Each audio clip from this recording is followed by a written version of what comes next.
the city of black gold. Welcome to Ouro Preto.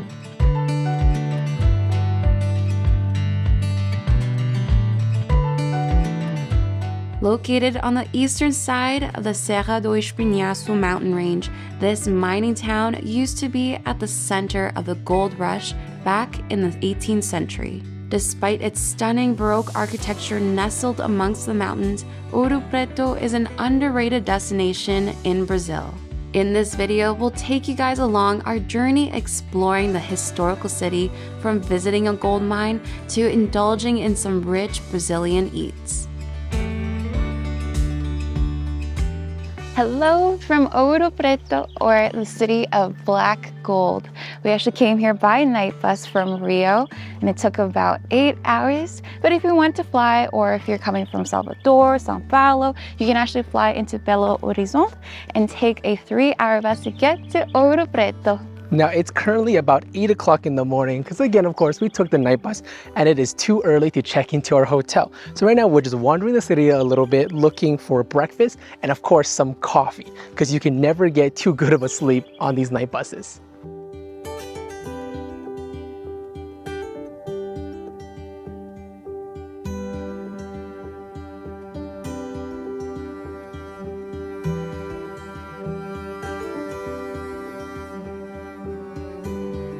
First impressions as we're walking through Ouro Preto is how beautiful this town is. It's actually built through all these different valleys and these hills. It reminds us so much of when we were in Madeira, Portugal, with the red roof houses, the colonial architecture. It literally feels like a small Portuguese village. We honestly came here without too much of a plan, so we're kind of just like wandering the streets, catching different viewpoints, enjoying the sights. It's also extremely quiet here. We feel like Ouro Preto isn't as visited as many of the other Brazilian cities, and we feel like that is such a shame.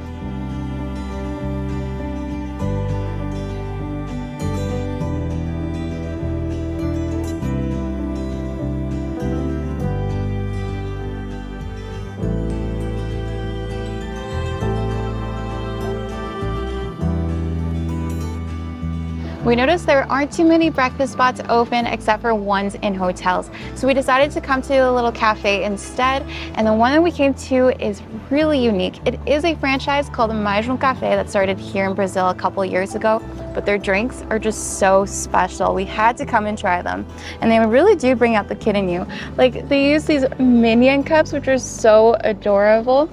But why I say it brings the kid out of you is because of the ingredients that they use. Jason got an oval maltine coffee, and it's like a chocolate malt drink that kids love to have in Europe or even across the world.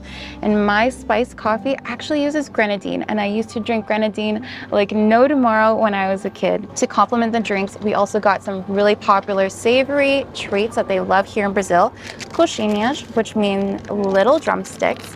They're actually these like fried doughs with meat stuffings inside, very popular here in the country, and found the queijo, which is like the #1 treat to have, and it's essentially like this cute little cheese bun.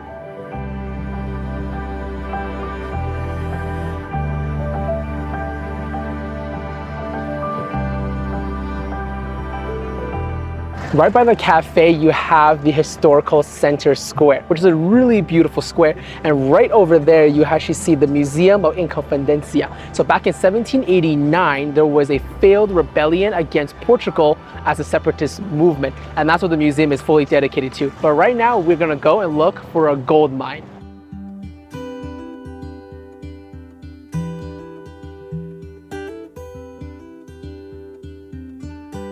And the reason why we're going to be looking for a gold mine is because Ouro Preto has so many of them. It actually contributed to a huge part of Brazil's golden rush in the 18th century. And what's crazy is that so many of the gold mines are actually located right in town, just a walk away from pretty much anywhere you are in the city.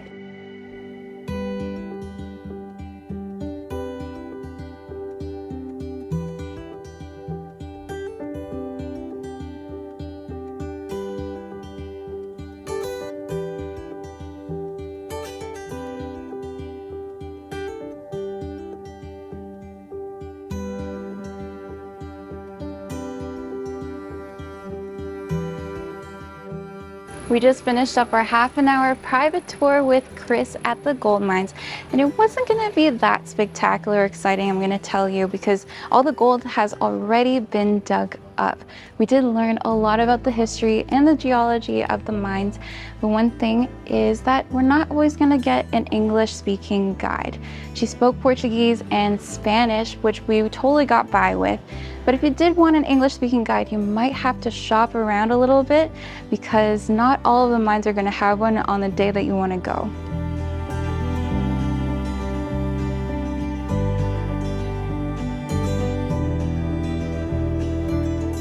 For lunch, we came to this place that was a little bit hidden. It's called Le Chalet. It's a little bit of a French vibe, and it's actually seated upstairs from this little chocolate shop. It's such a cute area. It kind of feels like a cellar in here with all the wine bottles, the corks. The ambiance is just amazing. And for lunch, they actually have a set menu, which is amazing. So for only 60 reais, you get a starter. You get to pick your main, and you also get a dessert. So our starters, we got this really beautiful pesto salad. That's going to taste amazing. I don't think I've ever had a pesto salad before. No, we've never had it as like dressing for a house salad before. Exactly, so I'm super excited for that. And then for the mains, I believe you got a tilapia risotto, and I got some sort of beef risotto. I don't remember exactly what it was. Baby beef. Sounds good. And for dessert, we're gonna have a little chocolate mousse great milk start. And then I got a Coke Zero, and Lauren got a really special drink. That thing looks amazing. Yeah, usually we don't like to get drinks all the time, but this one kind of caught my eye. It's sort of like a pineapple soda, and it's also got, what is this? Is this rosemary? I think that's rosemary. Yeah. Well, It take is a little sip of that. fragrant. Oh my. There's pulp in here too. My favorite thing in the world is having juice with pulp. It's so good. Yep. It makes my Coke Zero look pretty sad. Yeah.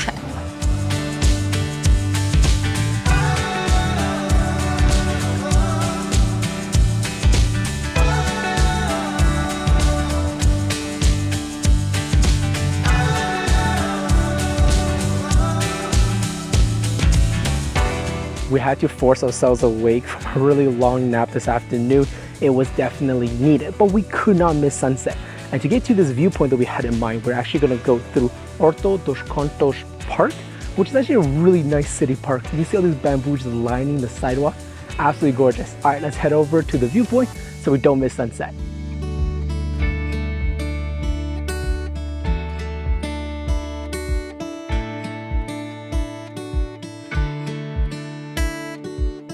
Jason sent us on a wild goose chase. We couldn't end up cutting through the park. It was like a closed door to get to that viewpoint. We heard like violins playing, music playing, people there watching the sunset. And we ended up having to keep going through the park. We had to climb all these stairs back, huh? Yeah, I really thought, because I trusted Google Maps, that we would find this little opening to get us to this viewpoint, but instead we're led to this amazing cardio session. So honestly, you're welcome, Lauren. You're very welcome for this cardio session. Yes, I really needed this after walking uphill this morning. We finally made it. We were down there trying to figure out where are we supposed to go, and we ended up having to just go all the way around. Yeah, we were literally here this morning. We passed by this exact bridge. What a journey. What a journey. This is all part of traveling, you know, it's just discovering new things, new alleyways, and repeat spots that you've been twice. And then getting locked in a park.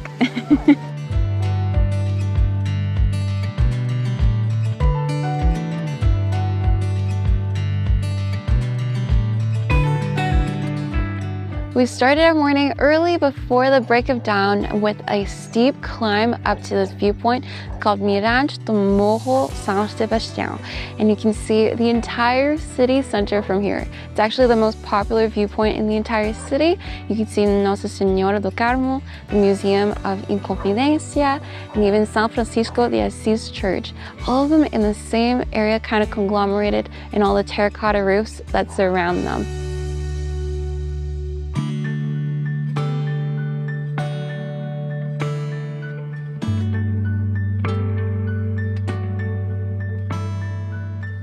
With Ouro Preto being in the middle of all these mountains, you're gonna have a lot of hills to climb up and down, especially if you don't have a car like we do. So be prepared to be walking on quite a bit of cobblestone and have some good footwear.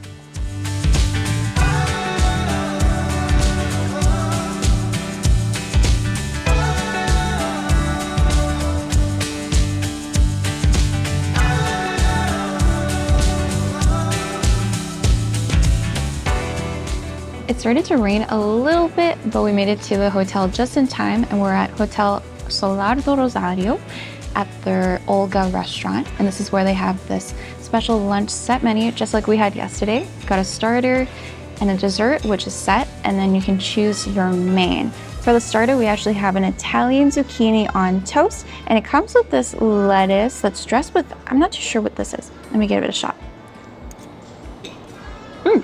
It's like an olive tapenade. Zucchini's all right. There's not much flavor going on here, to be honest, but the toast has really good level of garlic right on there, and it is delicious. For our mains, we decided to get the same dish, which is not typical for us, but this one really stood out to us.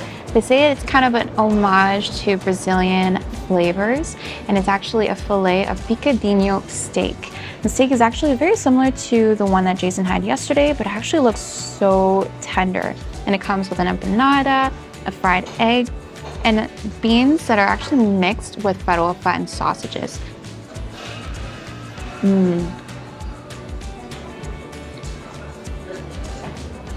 That was really good. Oh my.